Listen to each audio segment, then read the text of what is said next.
1 Reis 17, verso 7.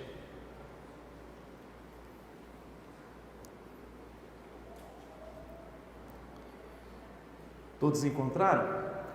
Diz assim: mas passado alguns dias o ribeiro secou, ou o riacho secou, porque não tinha havido chuva na terra. Então veio a ele a palavra do Senhor, a Elias, Levanta-te, vai a Sarepta, que pertence a Sidom, e habita ali. Ordenei a uma mulher viúva ali que te sustente. Então ele se levantou e foi a Sarepta. Chegando à porta da cidade, estava ali uma viúva apanhando lenha. Ele a chamou e lhe disse: traze-me, peço-te, num vaso um pouco de água para eu beber. Indo ela buscá-la, ele a chamou e lhe disse: traze-me também um pedaço de pão. Respondeu ela: tão certo como vive o Senhor teu Deus, não tenho nenhum bolo, senão somente um punhado de farinha numa panela e um pouco de azeite numa botija. E vês aqui, apanhei 2 cavacos e vou prepará-lo para mim e para o meu filho, a fim de que comamos e morramos. Elias lhe disse: não temas, vai e faze como disseste. Porém, faze primeiro para mim um bolo pequeno e traze-me aqui para fora, depois o farás para ti e para o teu filho. Pois assim diz o Senhor, o Deus de Israel: a farinha da panela não se acabará, e o azeite da botija não faltará, até o dia em que o Senhor dê chuva sobre a terra.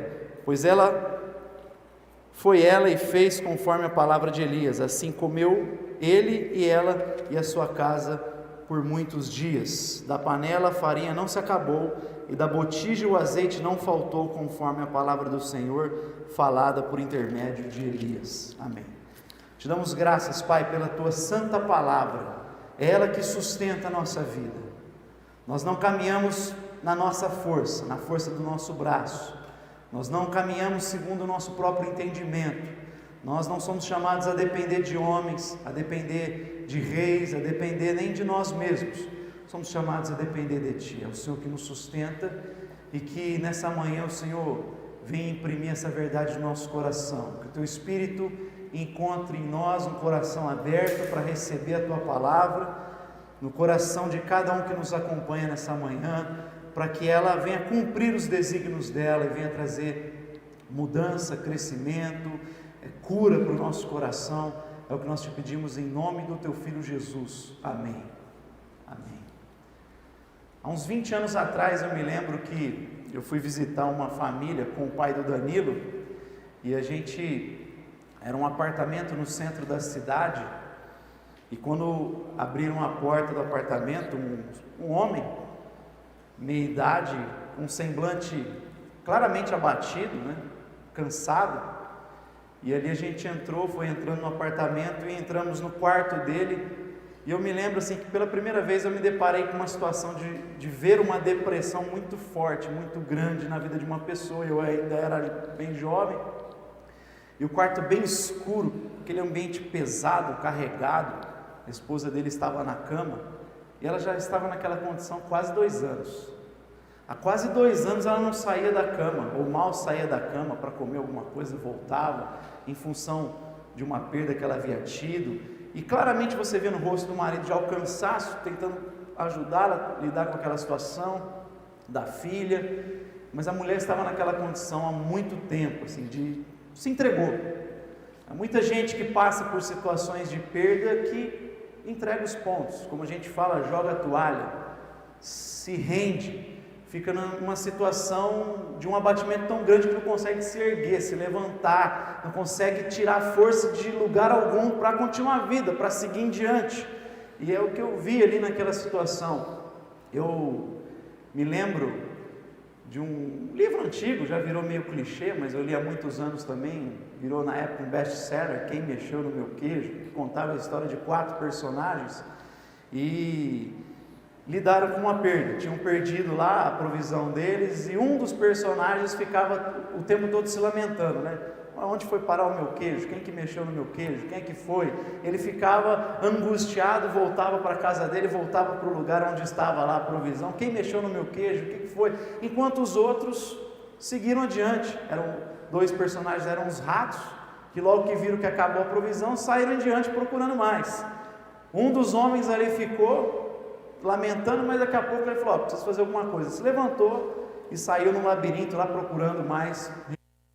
Mas um deles ficou ali angustiado durante muitos dias. Quem foi que mexeu no meu queijo? Aconteceu alguma coisa? Ele ficava se indagando, questionando. Aí depois ele vai se que escreveu no labirinto lá palavras para ele continuar. Mas há pessoas que ficam nessa situação de abatimento, de entrega, de rendição, de prostração. Eu falo isso porque a gente acabou de ler um texto onde diz que a fonte de provisão de Elias secou. E quando a gente olha o contexto dessa passagem, Elias havia tido uma experiência muito rica com Deus. Elias é chamado por Deus a confrontar o rei Acabe, porque Acabe havia desviado a nação inteira, não por conta dele, mas porque ele era um sujeito que fazia tudo o que a sua mulher insensata dizia, Jezabel. E Jezabel, além de ser uma mulher insensata, além de ser uma mulher assassina, porque havia matado muitos profetas de Deus, ter estabelecido o culto a Baal, que era considerado Deus da fertilidade, da prosperidade, ela ainda era uma feiticeira. E essa mulher começou a ditar os rumos ali da nação. Então Elias se levanta e vai confrontar o rei de imediato, põe o dedo no rosto do rei, é firme e diz: não vai chover mais, senão mediante a minha palavra. E dali ele se retira e vai para o riacho ali de Querite, fica ali bebendo das águas daquele riacho, e o Senhor manda corvos para alimentá-lo. De manhã e ao anoitecer, os corvos traziam carne para o profeta se alimentar, o primeiro serviço de iFood da história que houve, Deus mandou o iCorvo lá para sustentar o profeta. Então assim, ele tem uma experiência muito rica, ele tem um recurso do riacho, ele tem a provisão de Deus, uma maneira, um milagre extraordinário. Você imagina você ser alimentado por pássaros, e ele tinha provisão, então ele via o sobrenatural, e tinha os recursos naturais ali, e Deus cuidava dele, e naquele lugar ele estava protegido de Acabe. Ninguém sabia onde Elias estava. Elias estava escondido de Acabe. Elias confrontou o rei, trouxe uma palavra severa, e Deus o envia para um lugar de refúgio, para ele se esconder do rei. E ali ele está com a sua vida protegida. Mas aí o texto diz que num dado momento o riacho seca, o ribeiro seca, a provisão seca. E ele podia naquele momento ficar se lamentando, afinal de contas ele foi corajoso e confrontou o rei, e estava ali com a sua vida protegida, ali ele tinha recursos, ali ele tinha provisão, mas agora a provisão acaba, agora o riacho seca. Mas Elias não fica lamentando lá: quem mexeu no meu riacho, quem mexeu no meu queijo, o que eu vou fazer agora? Senhor, afinal de contas eu fui lá e confrontei o rei, e o Senhor me manda para cá, para o riacho secar. Eu achei que para mim o riacho não ia secar nunca, afinal de contas eu sou crente, eu sirvo o Senhor, eu fui fiel, mas o riacho agora secou, quem é que mexeu no meu riacho? Ele não ficou se lamentando porque Deus não deu nem a possibilidade disso acontecer. A primeira coisa que Deus fala para o profeta e ensina a nós, nessas situações de escassez, de perda, que a gente se lida na vida, que a gente vai lidar com isso sempre, seja em quais áreas forem, a primeira coisa que ele ensina para nós, através dessa experiência do profeta, veio a palavra de Deus a Elias e diz a ele no versículo 9, acompanha aqui: levanta-te, levanta-te. Ele nem dá a possibilidade de Elias ficar prostrado, rendido. Deus diz a ele: levanta, Elias, levanta. E a expressão no hebraico aqui tem a ver com você não esconder os frutos que você tem em Deus, não esconder aquilo que você tem potencial para ver frutificar em Deus, não colocar debaixo da cama aquilo que Deus já confiou a você e confiou a mim. A ideia é você enterrar tesouros, é enterrar talentos, é enterrar os frutos, é impedir que os frutos aconteçam. Porque quando a gente cai numa situação de rendição, justamente a gente está tornando impossível as coisas que Deus já deu para nós. A gente está impedindo do nosso potencial dos nossos recursos frutificarem, dos nossos talentos frutificarem. Como eu disse na semana passada, nós já temos o recurso, mesmo que seja pouco, é a partir dele que Deus faz. Lembra lá de Eliseu para a viúva, o que é que você tem? A pergunta é, o que você tem? É a partir disso que eu vou fazer, é a partir do que eu coloquei nas tuas mãos que eu vou fazer o milagre. Quando o menino chega com 5 pães e 2 peixes, Jesus havia perguntado, o que vocês têm para dar de comer para a multidão? 5 pães e 2 peixes, então vamos agradecer, porque vai ser o suficiente. Jesus dá graças, Ele não faz aquela oração, fazendo cair faíscas do altar, não, Ele, te damos graças, Pai, porque se é isso que o Senhor nos deu, mediante esse desafio, isso vai ser suficiente, o milagre vai acontecer. Então a gente tem fruto, a gente tem recurso, está na nossa mão, tem aí, Deus capacita, não existem inúteis no reino de Deus. Eu gosto quando Paulo faz uma brincadeira, um trocadilho com o nome de Onésimo, escravo fugitivo de Filemão, lá na carta de Filemão. Aquele escravo rouba o patrão dele, provavelmente, foge, e aí ele vai se encontrar com Paulo em Roma, preso, numa prisão domiciliar.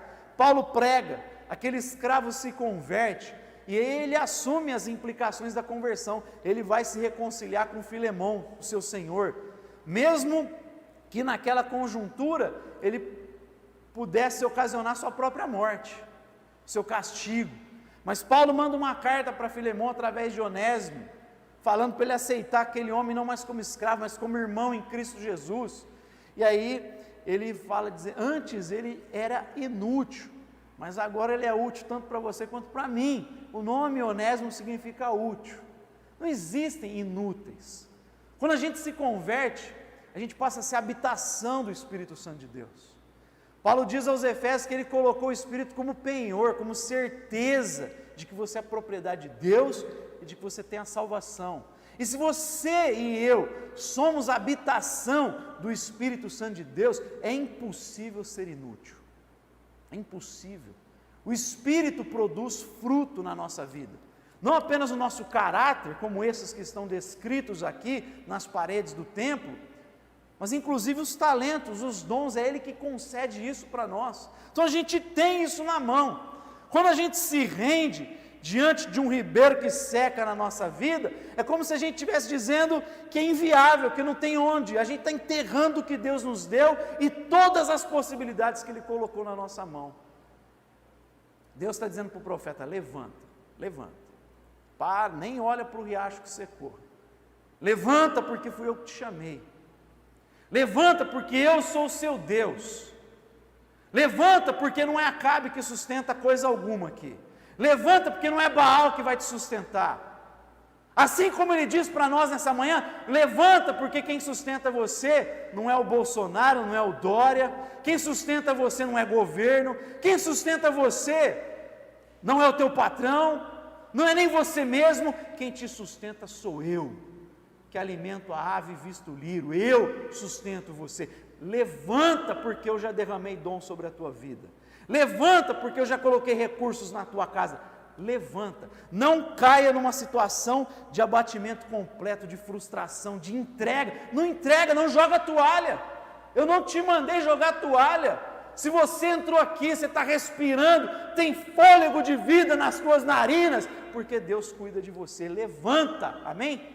Levanta, o jogo não acabou, segue o jogo, como diz o Milton Neves, segue o jogo, continua caminhando, levanta, é o que Deus está falando aqui para o profeta Elias, levanta, continua, você tem coisas na tua mão, você tem coisas a fazer, Deus precisa falar isso para ele lá na frente, quando depois de uma vitória extraordinária, que ele confronta todos os falsos profetas, Jezabel diz, eu vou matar Elias, e aí Elias vai para o deserto, e ali sim ele está com uma depressão, a gente pode ver sinais de depressão, porque ele fala, o que eu vou fazer, depois de tudo isso, essa mulher ainda não, a coisa não muda, Senhor, me leva, eu não sou melhor que os meus antepassados, me leva, eu não quero ficar mais nessa terra não, me leva, e aí Deus tem que falar, levanta, eu não acabei ainda a missão através de você. Aí o anjo vai lá, coloca alimento para o profeta, ele come, deita de novo, acorda ele mais uma vez, ele se alimenta, e aí ele vai se encontrar com Deus, e Deus fala, eu não acabei a missão, você vai ungir Eliseu, você vai ungir outros reis, porque eu não acabei a missão através de você. Levanta, levanta. É Deus que diz quando acaba a nossa vida. É Deus que vai decretar o fim. Ele é o Senhor, o doador da vida. É Ele que diz. Então levanta. Amém? Levanta. Primeira coisa que a gente aprende aqui. Se o riacho secou, levanta. Levanta. Mas aqui a gente aprende uma outra coisa. Nesse agir de Deus na vida do profeta, a gente aprende a permitir que Ele nos molde, que Ele nos purifique, que Ele trabalhe no nosso ser. Ele diz para Elias, levanta e vai para Sarepta. Sarepta significa lugar de fundição, fornalha de fundição. Provavelmente lá eram feitos os ídolos, onde eram fundidos os ídolos. E Deus manda ele para esse lugar, para essa fornalha, é para lá que eu vou te mandar. Lembra lá que Acabe quer matar ele está escondido. Mas Deus fala, agora levanta e vai lá para Sarepta, você vai lá para a fornalha, você vai lá para o meio do fogo, é lá que eu te quero. Já traz a convicção de que tem um Deus que se manda, é Ele que nos protege, Ele que sabe o que é melhor para nós. E Elias levanta e vai para esse lugar, para essa fornalha, e é ali que ele vai ser moldado também. É curioso porque Deus está trabalhando na vida de Elias aqui, Ele está moldando o próprio Elias. Elias vai ter um momento glorioso, vai ter um dia de vitória extraordinária, quando eu falei aqui que ele confronta 850 profetas, 400 de Baal, 450 de Ázera, ele confronta todos esses profetas, um dia de vitória, mas teve um tempão de preparo. Antes da vitória tem um preparo gigantesco, e não é só com Elias não. Antes de Davi assumir a coroa, ele passa aí muitos anos sendo preparado, sendo moldado, sendo aperfeiçoado. Antes de Moisés conduzir o povo, ele passa também décadas sendo preparado. Dizem os estudiosos, ele passou 40 anos pensando que ele era alguém no Egito. Depois ele é levado para o deserto e passa 40 anos vendo que ele não era ninguém. E depois ele passa 40 anos sendo usado por Deus, vendo o que é que Deus pode fazer através de um ninguém. Porque Deus gosta de chamar uns ninguéms assim para Ele usar. Ele usa as coisas loucas para confundir os sábios. Ele pega aquilo que aos olhos do mundo nada é, para confundir aqueles que pensam que são alguma coisa. O próprio Elias vem de uma região, não é nada. E Deus chama ele, levanta ele, e ele vai confrontar o rei. Mas ali ele está sendo preparado. Então Deus prepara cada um de nós. Antes de Elias ter o dia da vitória, ele está sendo moldado por Deus, ele está sendo aperfeiçoado por Deus. Malaquias diz, usando o símbolo, a figura de Deus em relação ao seu povo, como a do ourives, que vai purificando a nossa vida através do fogo. E ele só para o ourives quando ele vê o reflexo dele. Deus só vai parar de trabalhar na nossa vida quando ele vê o reflexo dele em nós, quando ele vê a imagem dele em nós, quando ele vê a glória dele refletindo em cada um de nós. Porque o grande propósito é que a gente seja parecido com Jesus de Nazaré. A obra é maravilhosa, a missão é maravilhosa, mas não existe nada maior do que a nossa relação com Deus. Não tem nada maior do que isso. A gente é chamado para conhecer a Deus, para se relacionar com Deus. Esse é o maior chamado para a nossa vida. A missão faz parte, mas a relação com Deus é maior do que tudo que a gente tem. É maior do que tudo. Conhecer a Deus. Essa é a obra, disse Jesus, conhecer a Deus.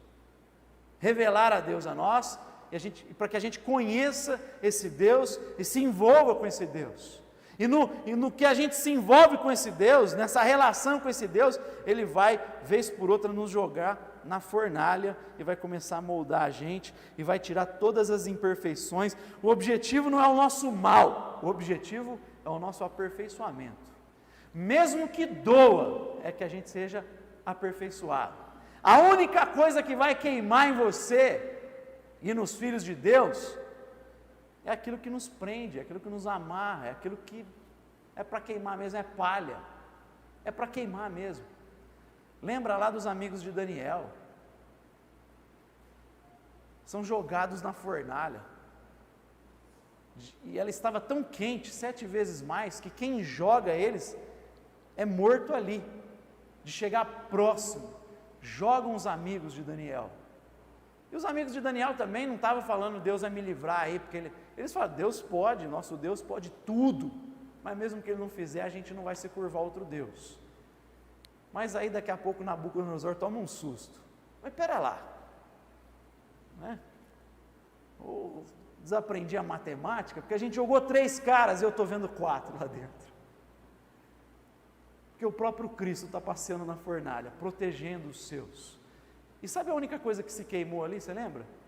Teve uma coisa que queimou, porque quando retiraram eles de lá, diz que não tinha nem cheiro de fumaça no cabelo, mas a única coisa que se queimou ali dentro foram as cordas que eles estavam amarrados.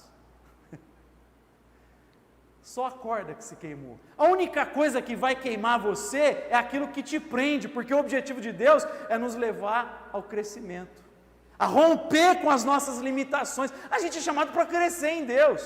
Elias está sendo moldado, está sendo preparado, aperfeiçoado, o fogo vem, mas é para fazer Elias crescer cada vez mais diante de Deus, diante dos homens, em sabedoria, em graça, assim como o próprio Cristo, e assim como você, é assim comigo, para ser chamado a crescer, a se aperfeiçoar. Elias está crescendo em Deus, ele está tendo percepções cada vez maiores em Deus, é ali que ele vai tendo uma amplitude maior, é ali que ele está sendo chamado a dar passos de fé cada vez maiores, é ali, e é aqui que nós vamos crescer na nossa caminhada de fé, quando a gente se projeta nos lugares em que Deus nos envia, mesmo que esses lugares sejam a fornalha de fundição. Aliás, é curioso como Deus manda a igreja nos lugares mais difíceis, mais perigosos. A primeira menção na Bíblia, a eclésia, a assembleia, aos chamados para a assembleia de Jesus, chamados para fora do mundo. A palavra eclésia, igreja, é chamados para fora. Chamados para fora do quê? Para fora do mundo, da lógica do mundo, para você fazer parte da assembleia, do povo de Deus. Você faz parte da assembleia de Deus, da congregação de Cristo Jesus. A primeira vez que essa palavra aparece, eles estão caminhando para Cesareia de Filipe. É nesse caminhar que Jesus começa a conversar com eles. Quem os homens dizem que eu sou? E é ali que é a primeira vez que Jesus vai falar da sua igreja. Porque quando Pedro diz, tu és o Cristo, Filho de Deus vivo, ele fala, sobre essa pedra edificarei a minha igreja, e as portas do inferno não vão prevalecer contra ela. Mas eles estão caminhando a Cesareia de Filipe, que era a região mais pagã daquele contexto. A idolatria era gigantesca em Cesareia de Filipe. O paganismo era gigantesco.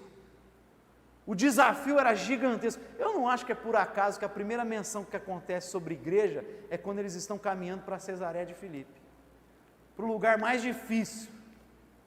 Jesus disse, vocês são chamados para ser luz, é no meio das trevas mesmo. É sal fora do saleiro.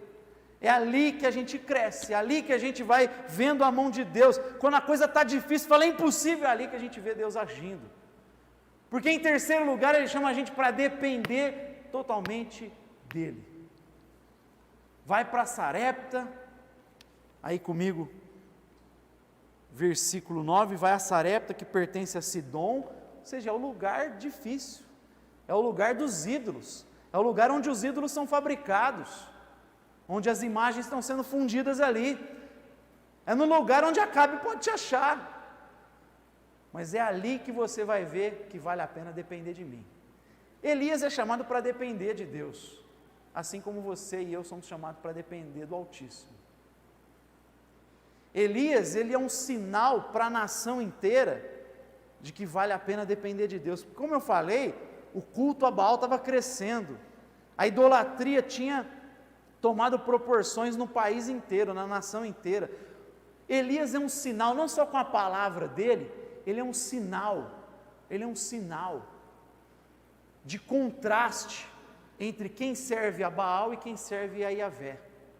Com a própria vida ele diz, vocês vão servir esse Deus da prosperidade, só que é o seguinte, não vai chover mais, não vai ter prosperidade nenhuma para vocês, o céu não vai se abrir para vocês, mas para Elias, aonde ele vai, corvo alimenta, a viúva dá de comer, a viúva que não tinha mais alimento, vou fazer um último pão, porque depois disso tem nada, só me resta a morte, tanto para mim quanto para meu filho.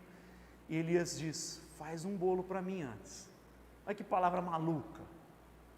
Elias chega em Sarepta e vê a viúva, não sabia de nada. Olha, Deus mandou uma viúva cuidar de mim, é essa. Chega lá uma viúva pobre que não tem nada, não tem lógica essas coisas que Deus para nós, né? Por que não mandou ele para uma grande pousada em Sarepta, um hotel 5 estrelas de Sarepta, uma viúva rica para cuidar dele?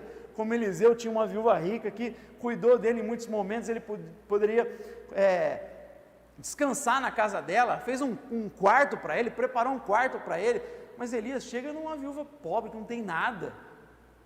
Mas em todo lugar que ele vai, a gente vê o milagre acontecendo, Deus cuidando dele, nos mínimos detalhes. Deus chama a gente para se entregar aos cuidados dele.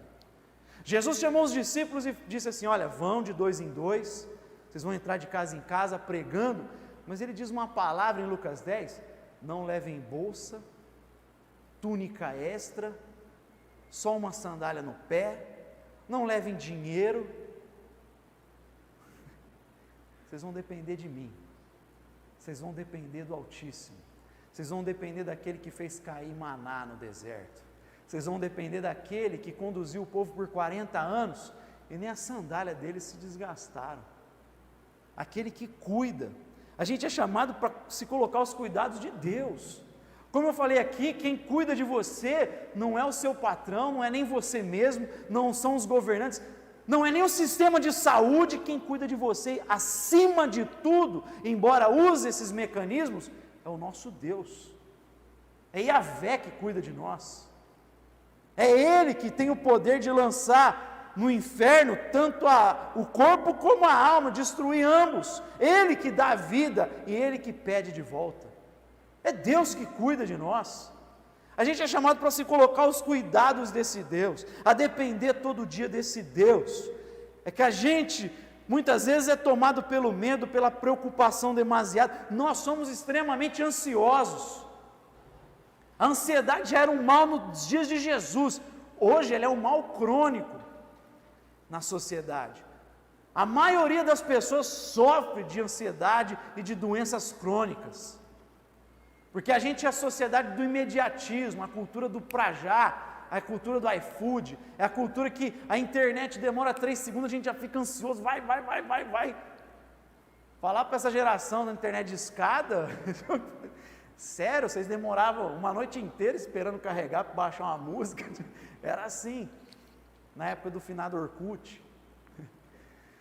Não faz, hoje a geração assim, ó, e aí a gente é tomado rapidamente de ansiedade, preocupado, e Deus chama a gente, confia em mim.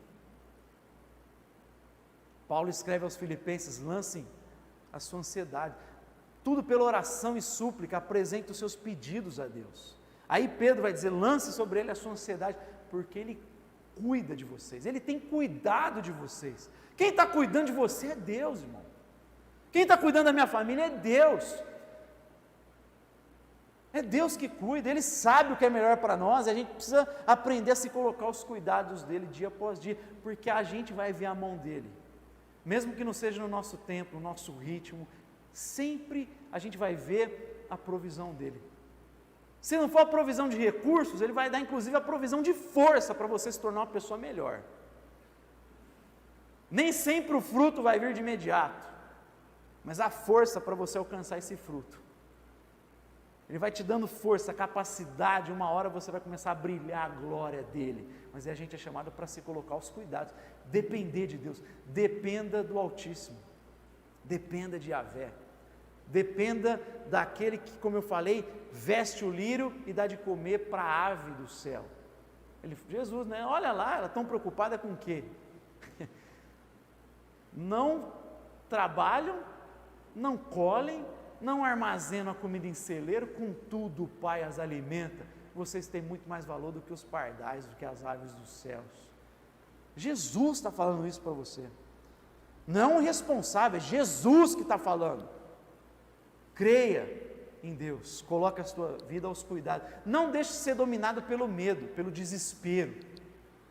Isso aí freia a tua capacidade cognitiva, você não consegue raciocinar mais, o medo te aprisiona, o medo faz você ficar deitado lá, quem mexeu no meu riacho, quem mexeu no meu queijo. Você perde a capacidade de pensar, de raciocinar.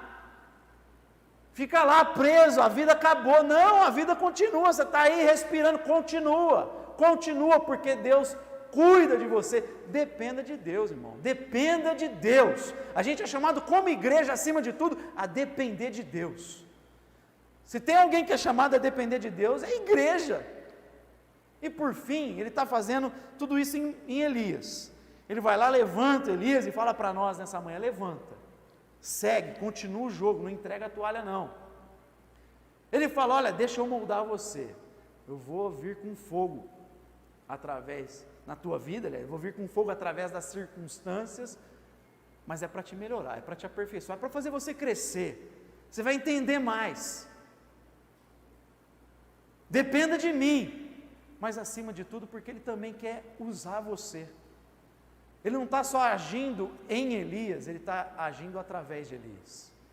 Porque onde Elias passa, ele se torna um sinal de que vale a pena depender de Deus.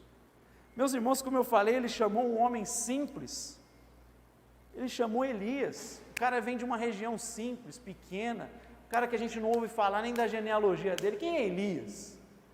Ele aparece, ele surge no cenário de idolatria, de crise moral, crise espiritual, crise social, econômica depois.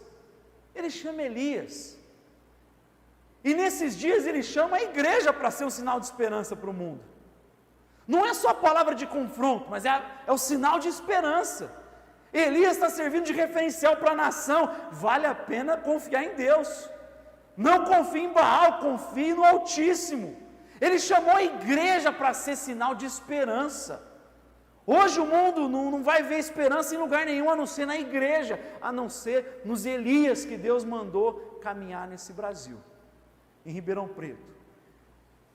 É através de nós que Deus quer trazer esperança para as pessoas.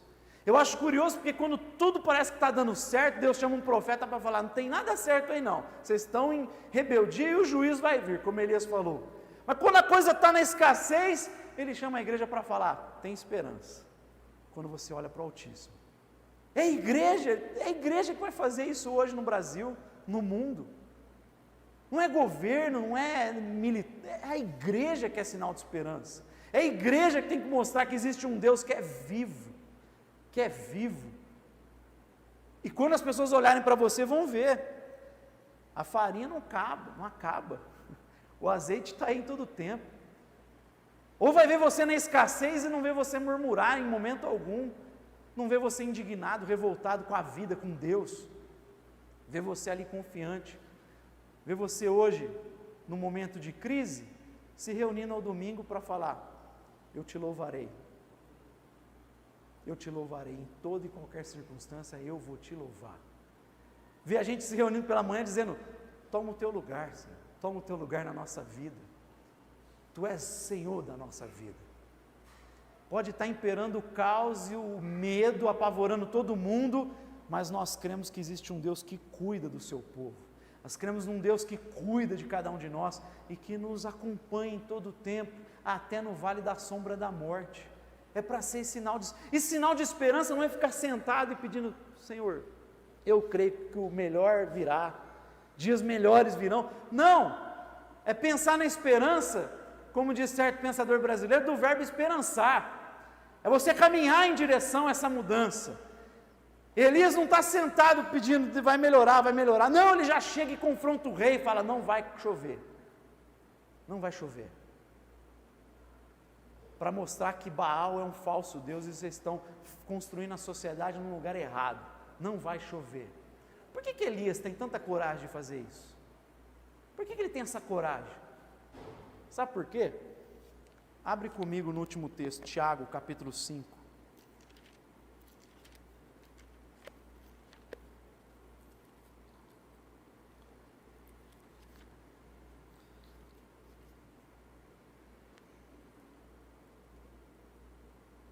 Tiago 5,